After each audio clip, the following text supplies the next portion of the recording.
We are 1 week away from the Rise of Skywalker, and we're going to be discussing, theorising and breaking down what's to come. That's coming up next on the Force Friday show. And Stephen, this is going to be a completely off the cuff show. We have not got notes, we have no articles on us at all. No. We're just going to let the conversation go wherever it has to go, really. We're going to be discussing everything surrounding Disney Star Wars in the lead up to the Rise of Skywalker, how this sequel trilogy has been going, how the Rise of Skywalker could affect and change the legacy, what we're expecting from character performances, what we're expecting from actor performances, I should say, the characters, where they're going to go, everything in between and beyond. What the hell do you want to speak about first here, Stephen? I think, John, we should probably talk about promotion of the film first and foremost, and we are, you're right, we've got no notes, we're going to be relying solely on our knowledge of Star Wars. Shit. So, let's start with the promotion of the film, John. I think the first trailer dropped back in April. I was actually working. I used to work in football, and I snuck in at half-time into the stands to catch a glimpse of episode 9's first glimpse of what was to come.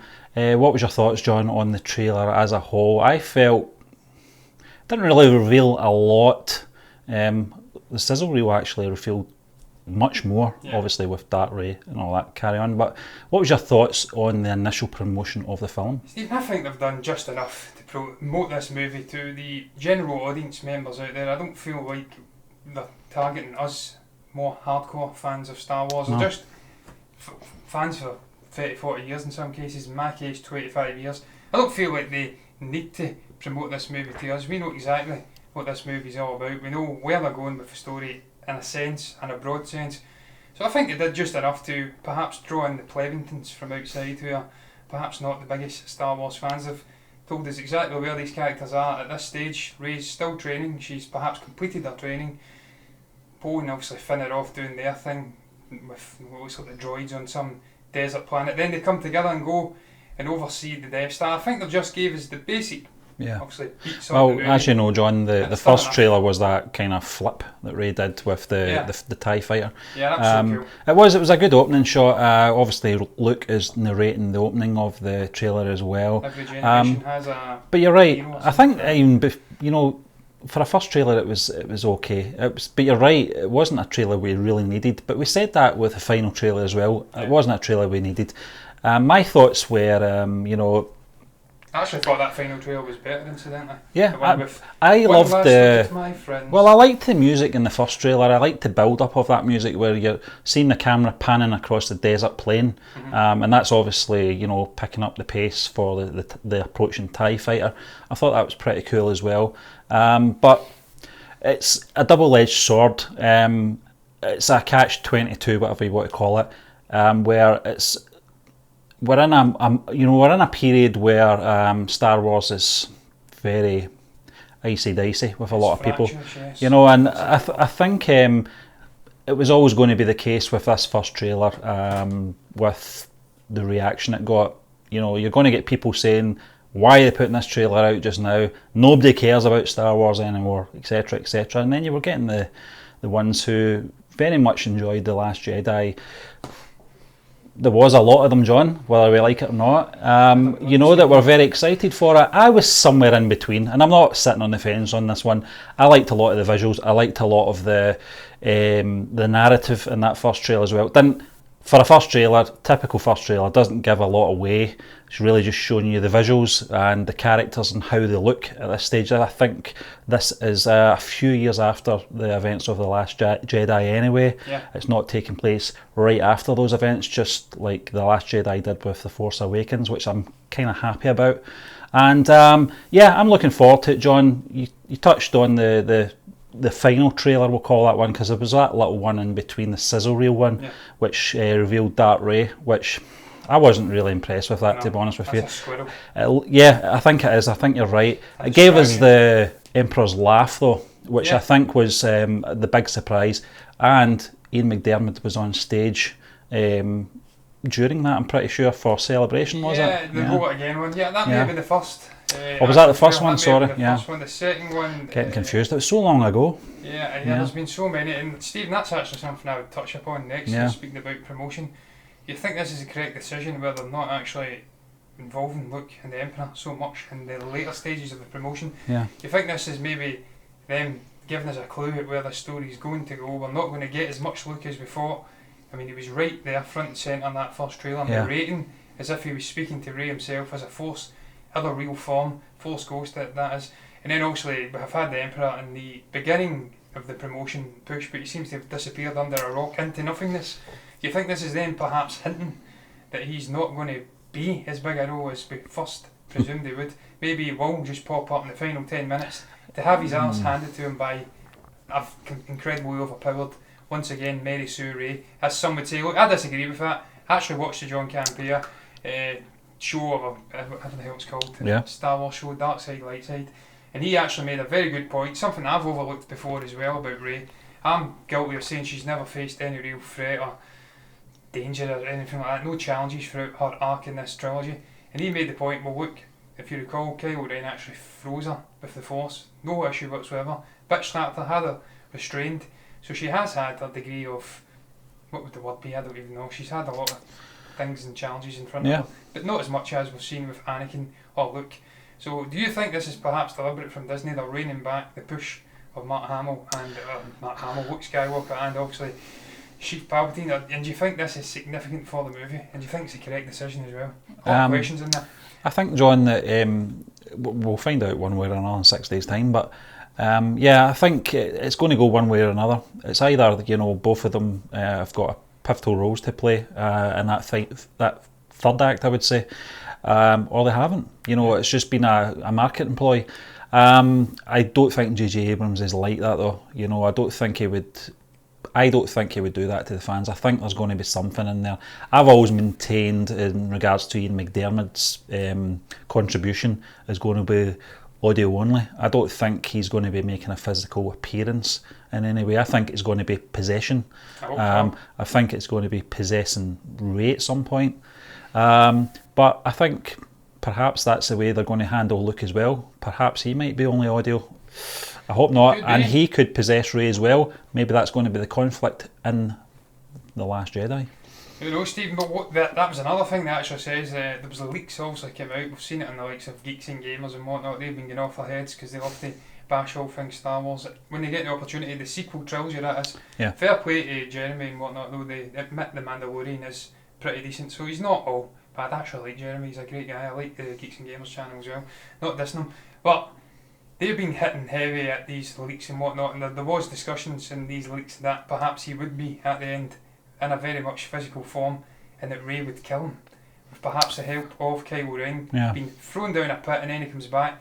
Would that be enough, Stephen, if you running out of the theatre in an absolute distraught state, perhaps want to defecate, if you like? I'm trying to... John, it was always the elephant in the room, though, wasn't it, with Palpatine when they decided they were going to do Episode 7. It was always going to be lingering in the back of people's minds on how they were going to top what happened at the end of Return of the Jedi, and how they were going to continue the story without the likes of the Emperor and Darth Vader. And it was always going to be a mean feat. It was never going to happen. As much as I like Adam Driver's portrayal of Ben Solo / Kylo Ren, he's not a patch on Vader. No. There's more complex issues with the character, to be fair. I think what Lucasfilm and the writers and the directors have done with Kylo Ren is made him a more fleshed out version of what Anakin should have been in the prequels. So I think from that point of view, it's one of these things that it's going to be very hard to top what was already there, and it does beg the question. I always remember when we were going to see The Force Awakens back in 2015, Kevin, our fellow movie burner, said when we were heading out to the cinema to see it for the first time, I just looked at him and I said, "What's wrong?" And he says, I'm really nervous about this film. And I laughed, but he does have a point, for so long, for 30 odd years, you know, it had a beginning, a middle and an end, just like Mark Hamill would say time and time again, and he was absolutely right. It had a happy ending. Everyone, you know, everyone was a winner, the good guys that is. At the end, they all had a little dance with the Ewoks, everyone was happy, and then episode 7 came out and opened a, you know, obviously another box of worms, but a can of worms. But I think, John, it's always going to have been difficult to, you know, you don't want to replicate, and I think that's where they've been caught a few times with replication with the likes of Snoke. Yeah. You know, he's the new Emperor. You know, Kylo Ren is the new Vader. Rey's the new Luke. You know, he's the new Boba Fett. Yeah, It wasn't at all. Boba Fett's more memorable, I'm afraid. But Ghost Tico's the new Lando. Yeah, and you've got Poe in there, who's the new Solo. So, you know, it's one of those things that was always going to be an uphill struggle for the narrative to continue on. Yes, it probably would have been better if they just went off and did, you know, separate stories, but they weren't kidding themselves on. You know, they knew that to market the next batch of Star Wars films, they had to have some connection to that original saga. Yeah, absolutely, Stephen. Look, that has been a criticism of this of Disney's dealing with this franchise since they obviously took over. Even George Lucas has been quoted as saying that he was unhappy with how they've handled it. There's no originality. Apparently he came out recently and says he actually preferred The Last Jedi to The Force Awakens, because at least Rian Johnson shook it up and did something different. Fair enough, He yeah. apparently wasn't a big fan of The Force Awakens, so I don't know what that's going to mean for obviously The Rise of Skywalker. With J.J. Abrams coming back, and you presume want to connect up those two movies. I always feel that this trilogy is going to have turned out like perhaps what we've seen with the Dark Knight trilogy with Christopher Nolan. Obviously you had Batman Begins, and then you had The Dark Knight, no connection whatsoever, changed things quite a bit, totally different tone, some would say, and then you go into The Dark Knight Rises, I forgot it there, I was about to say Returns, but yeah, the tonal differences, the way they don't really interconnect all that well. Some could say you could draw conclusions or comparisons to this trilogy, and that's all something I've seen, so I hope that's perhaps not the case. Even though I'm not a massive fan of The Last Jedi, I would hope that JJ does go in and perhaps take some elements out of that movie, even though I'd love to see it getting retconned completely out of the existence of Star Wars. But another part of me hopes he doesn't, because it makes it disjointed. So for the continuity, you would perhaps want him to take some of the better parts, whatever the hell they are, out of that movie, and then try and join it up with The Force Awakens and give us a better thing. Some originality as well, because as I did say, Lucas has criticised him heavily, and apparently he was an advisor on this final movie, so perhaps he's stuck his little nose in there and maybe changed a couple of things about. Stephen, what's your thoughts as well though on these stories about this movie being an absolute mess? There's 50 different versions, there's about 6 different endings. Yeah. What's your thoughts on that? Do you think there's any credence in these rumours? And what, if there is, what the hell do you think we're going to get? Is it going to be a Frankenstein's monster? No. Do you think this will be noticeable when you come to the movie? Because certainly in the promotional push, I've not noticed anything that would suggest that this movie has got multiple cuts and it's been a bit of a shambles. There's no real note. I mean, you can see where they're going with the character. Apparently they had an idea. I've actually seen the other writer, incidentally, on a panel with JJ. He got him on board specifically to write this story so he could have a different voice, different perspective in the writing. And I think that they've had a clear vision. Now, perhaps there's been a couple of tweaks, because we did hear Dominic Monaghan mention that they did make some tweaks to the final act, but I don't think there's 6, 7 endings, and I don't think it's this Frankenstein's monster. But what's your thoughts? You think that is a John, Frankenstein's monster? any experienced filmmaker and director out there knows that they're not going to please everyone. Regardless of the franchise, genre, whatever they're doing, they're not going to please everyone. Why would you want to make alternative versions of a film? Yeah, you can make 100, you can only release 1. So why would you want to do 6? DC, Snyder, the circumstances under that though were a lot different. I've seen some of the YouTube channels saying, you know, that some of the board aren't get any faith in, you know, the ending and stuff like that. Some were laughing at some screening which apparently took place. J.J. Abrams has quashed those rumours about any screening. Showed a couple of family members, as I believe. But not the final cut. No, not the final cut, John. And I think if you've not got faith in your director, then you're doomed to begin with. J.J. Abrams is an accomplished director, writer. He's been doing this gig for best part of 3 decades now. He knows what he's doing. He was writing at a very early age. He did a Harrison Ford film. I think it was regarding Henry. I think it was. I might be wrong. He was. You know, he had a connection to Harrison Ford back then when he was a young guy. So, you know, I've got faith in him. I don't always agree with his choice of films. Some of the films that he has released that I've not been a fan of, but they've always had the quality in them. They've always had the you know, the care and attention to detail. I felt, and I'm not the biggest Star Trek fan as you know, John, I felt that he rejuvenated that franchise with that first movie. Franchise I think a lot of people, you know, the hardcore ones, you know, didn't like what he did. But again, this boils back to, you know, this brings you back to the realisation that you can't please everyone. So I don't believe for a minute there's all these alternative versions of them. There'll be takes and different angles and different ways lines are delivered, you know, and that's where your editing team comes into it. You know, they'll pick the best. But as far as different alternative endings and stuff like that, I don't believe that for a minute. Maybe you might get a couple just to sort of throw people off the tail of how the film's going to end. You know, they don't come more bigger than Star Wars for their secrets and their surprises. So, but I think it's been blown out of proportion, John. Absolutely. Look, Stephen, you need to remember, look at the original Star Wars. It was an absolute shambles by all accounts, and it took the editors coming in to really save that story and make it what it was. And then you actually look at other big blockbuster releases. I think they're putting 2 and 2 together and coming up with 100 because of this movie taking so long to be finished. It only finished shooting a couple of weeks back. If you actually look at the Avengers Endgame and Infinity War, the Russos were shooting additional footage right up until the last minute. This is something we've seen in the MCU. Even back in the original Avengers movie, they added in the post-credits scene, I think a couple of days before the movie actually released.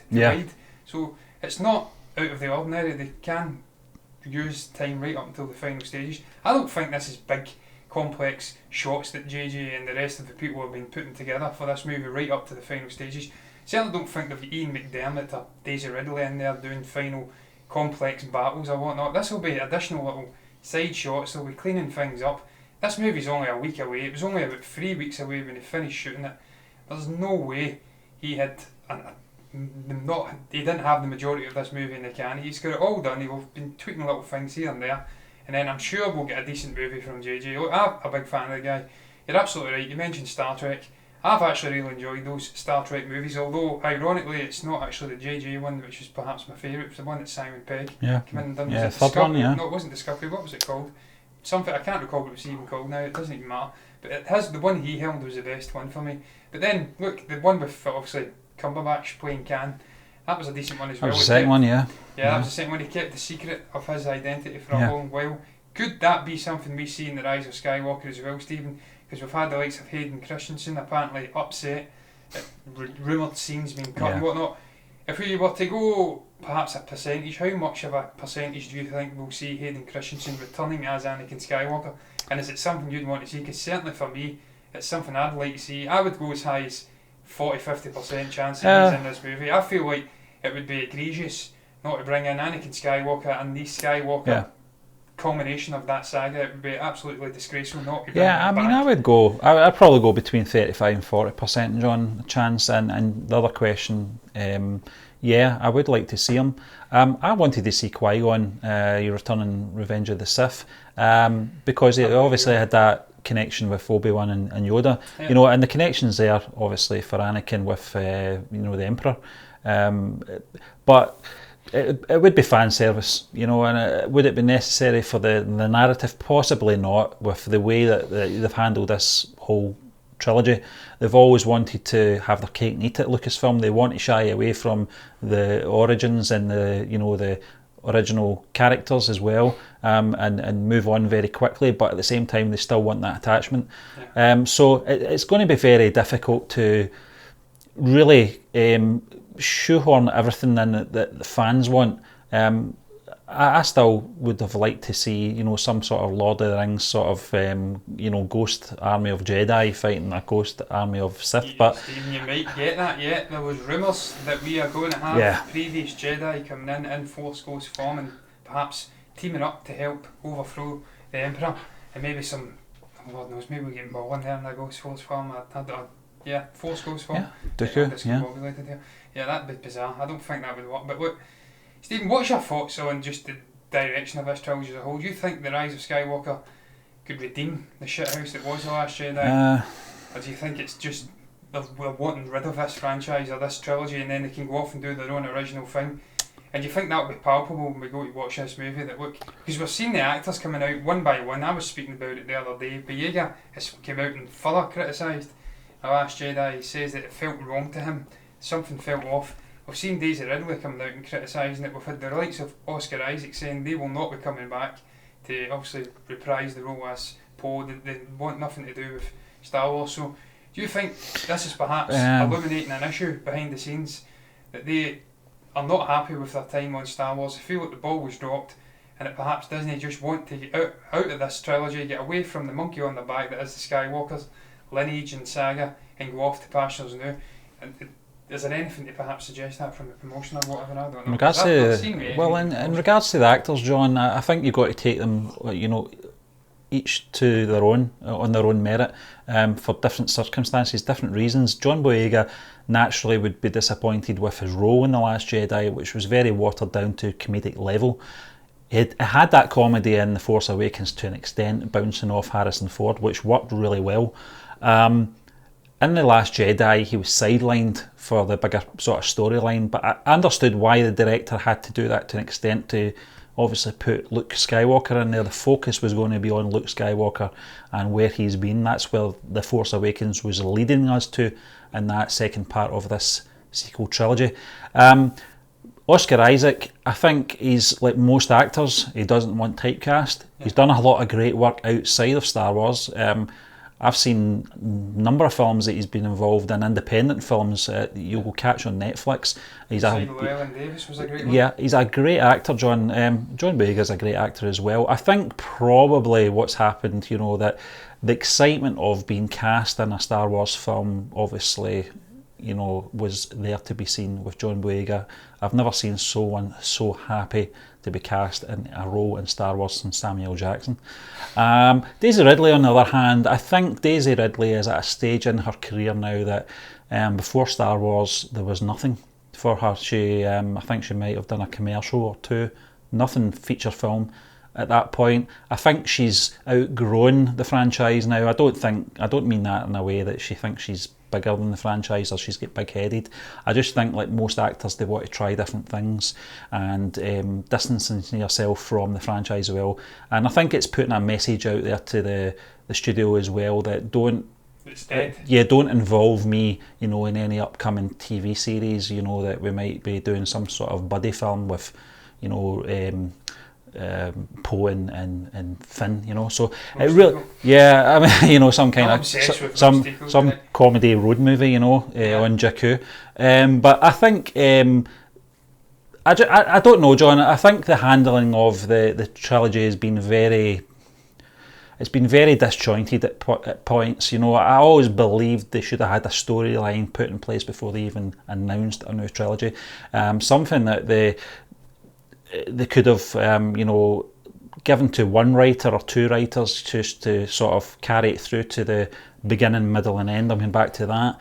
Also, it was natural for them to appoint three sort of blockbuster type directors in: Abrams, Johnson, not so much, but obviously Trevorrow, his involvement in Jurassic World. So I understand that, Johnson was the one ironically excited me the most because of his, his involvement in Looper and Brick, but it wasn't to be, John. I think some of the things that they've the way they've handled it have been wrong. Getting back to The Last Jedi, John, I still maintain that some of the good things in The Last Jedi are some of the best things that's ever happened in Star Wars as well. Stephen, that hyperspace scene with Luke and Leia, Yoda. The spark sequence was incredible. Yoda as well. Yeah. And I said that just the other day, Stephen. The actual music, I think a lot of people have criticised that movie a little bit too much, so much so they were getting too far, overstepping the mark and criticising the great John Williams. His score is understated, but some of the reworkings are absolutely beautiful, and I really loved that element of the movie, so it wasn't all bad. And you're right, Steve, what you say about the cast members. I think it's perhaps hinting that they're done, much like with the Harry Potter original character actors, the likes of Emma Watson and Daniel Radcliffe, Rupert Grint, Tom Felton. They all wanted to go off and have a career doing something different, didn't want to be typecast, and they just says, look, enough's enough, we're done for now, and that's it. And they've not went back since. So I think it'll be something similar with Star Wars. If they all get out, I think they'll all be away for at least a decade, and they'll not come back. Or 30 years. Maybe we'll see Rey on an island in 30 years' time as an old woman. Drinking out of another hideous alien steep, some green, maybe it'll be purple milk this time. Yeah. Maybe it'll be a Samuel L. Jackson Mace Windu. Maybe she'll have a purple rinse. Purple rinse, yes, that's Holland style, yes. But Stephen, I think it may just hint, we were speaking about it before we came on, that I think Disney Lucasfilm just want shot of this now. I think that was your other question, John. Yes, I do agree with that. Of it, and I think we're seeing that manifesting itself lower down by the actors. They just became bored with it. I'm not saying JJ's became bored with it. I think he'll come in.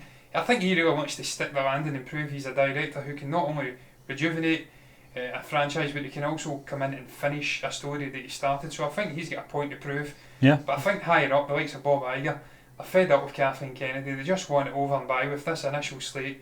Get her out, get someone like Feige, maybe a Filoni or someone else in, or maybe even a Favreau, and then move off into a new slate of movies. That John. Yeah, a lot of this, but I think we could see Favreau, I really do. I think him working in conjunction with Filoni, what they've done on The Mandalorian, it's not the most, it wasn't what I was expecting, The Mandalorian, it's very different, but it does feel like Star Wars, and it's simplistic in its storytelling, and I think that's the key.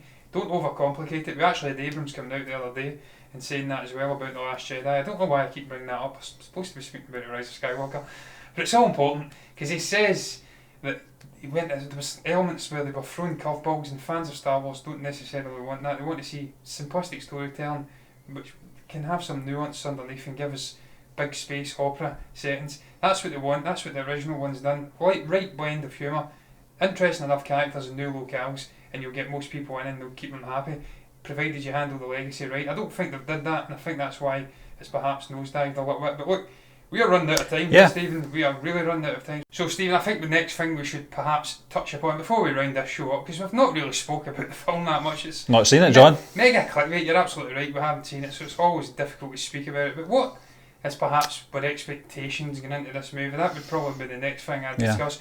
Where do you want to see the characters going? Who do you think is going to be a standout performer as well? That's a couple of things I'd probably look to get into next. In terms of the story, where would you like to see the Resistance being at the beginning of this movie? Where do you think they'll be come the end? That's probably an obvious one.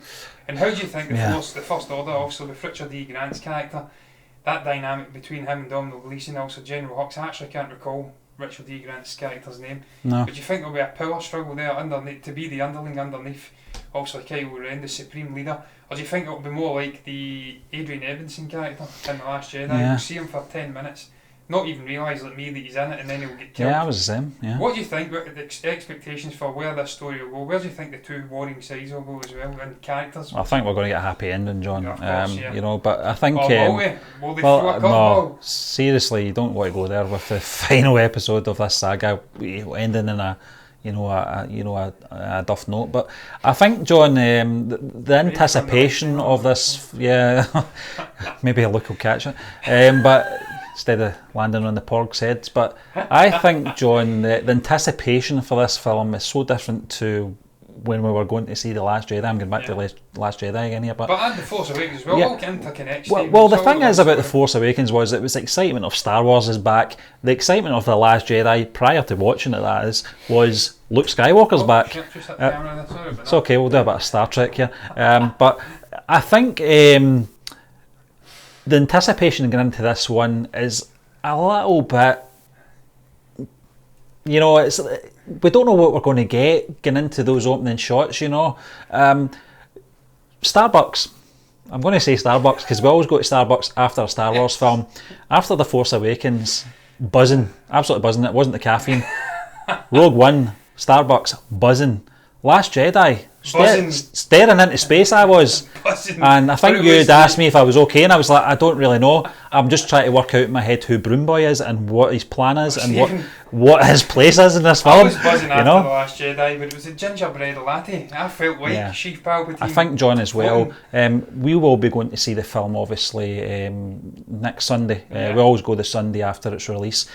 I'm not going to be doing a podcast right after this film like we did the last time, because my head was all over the place. Because I will leave the review to someone else. Yeah, because I want that review deleted. Yeah, it's one of those ones, John.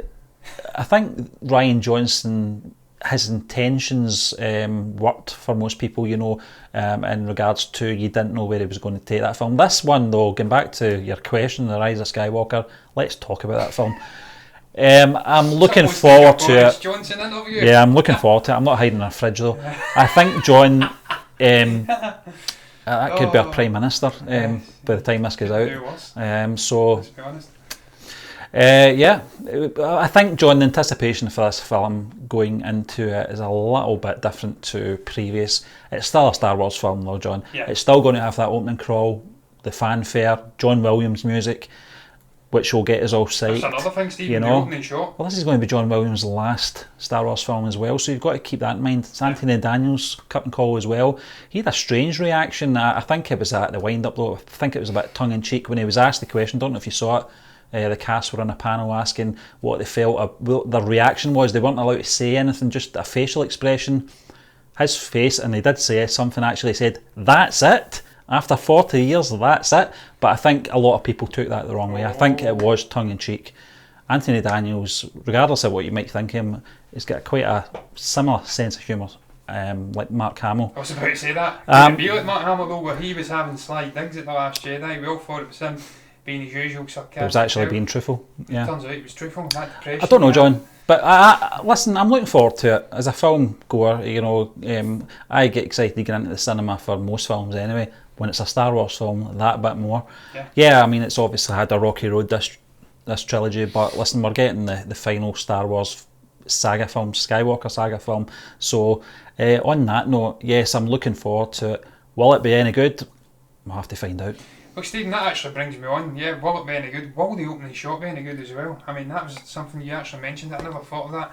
One of my all-time favourite things about getting into it, one of my favourite things, I should say, I don't know how to speak, John, Jesus Christ, about getting into a Star Wars movie is the opening shot. You get the fanfare. Well, we don't get it now. Maybe we will now that Fox has took over, been taken over. Yeah. But you get the Lucasfilm sign, and then the explosion of the obviously Star Wars theme, and then it dips down onto the Or it goes planet, up. or it goes up.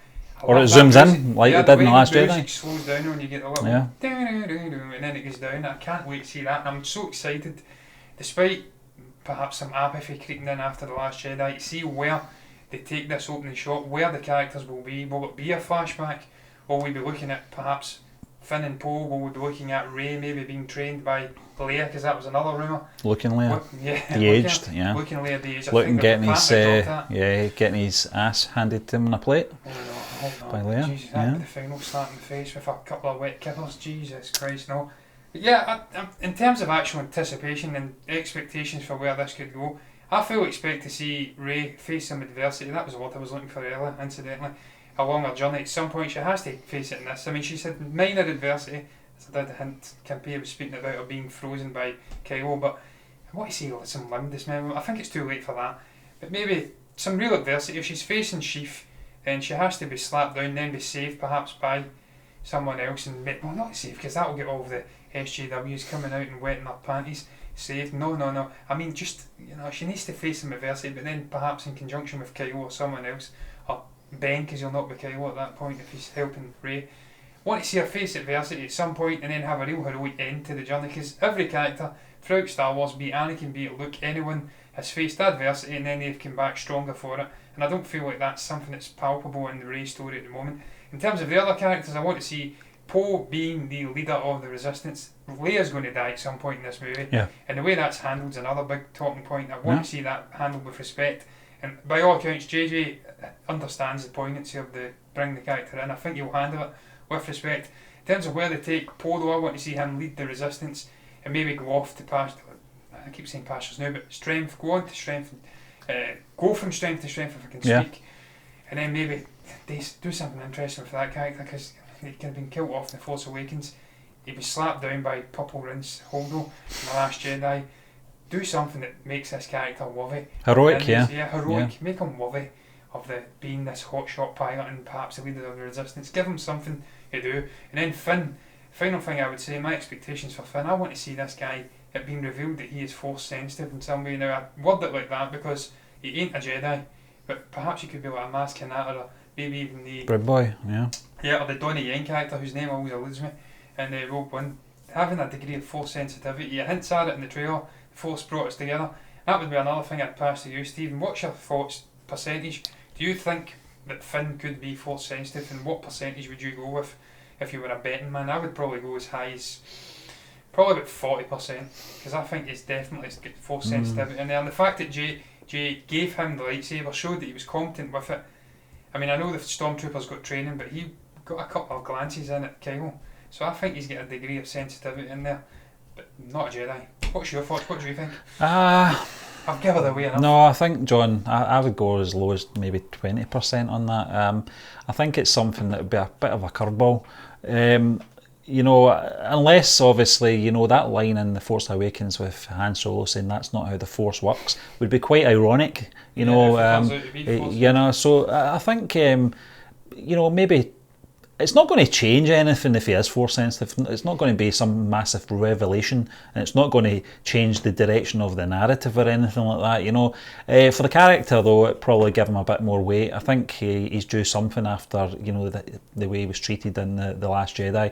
It was one of the points, or one of the bits in the film, John, The Last Jedi, that I thought was quite powerful and quite strong for the character, was self-sacrifice on Crate. I thought that would have been one way to go for the character. It would have became quite iconic if they allowed the character to sacrifice instead of being intercepted by Rose. But I think that was one of the bugbears for Harrison Ford. He wanted to go out that similar way with Han Solo in The Empire Strikes Back, and it wasn't to be. So I just hope they can give, you know, obviously his character some closure as well. So I don't really mind the force sensitive thing. I don't really mind that at all. Yeah, well, Stephen, look, time will truly tell on that note. I mean, I would love to see Finn being force sensitive. I mean, he's been one of my favourite characters, if not my favourite characters in this trilogy. And I'm absolutely, as I did hint at the other day, delighted to see that John Boyega is finally coming out and saying his part on the handling of the character and on The Last Jedi. I hope he gets more meat to the bones of his character coming into this final part in the trilogy. And look, time will tell. It's a week away, as we did say. We've given it away nonsensically. It was off the cuff, and good lord, you can tell it was off the cuff. We spoke more about The Last Jedi probably and just bashed it because it's a great pastime of ours. We love doing it. But look, guys, that is going to round up today's show because we've not got much more to say. The excitement's palpable despite some of the general apathy that has been rubbing off over the last few months. We're just a week away now. We can't wait to see how this is rounded up and whether it can restore parity to the fanbase, whether it can restore parity to the trilogy itself, and whether Disney can finally get that monkey off their back, maybe go out in a bang with The Mandalorian as well, and give us some new exciting movies to come in the next few years. But look, guys, it's going to round it up. What is your thoughts on The Rise of Skywalker? Where do you think it's going to go? Do you think this is a fractured cast and that there's trouble brewing beneath the surface and that perhaps Disney just wants to get shot of it? Do you think, if you think anything, you can comment below, you know? I'm not going to continue talking, it's coming to the end. Let us know what your thoughts are down below if you've got anything to say. You can also like the video if you've enjoyed it, and you can subscribe to the channel if you're enjoying content like this. And if you do, then you'll see us again on Monday for MBE Movie News.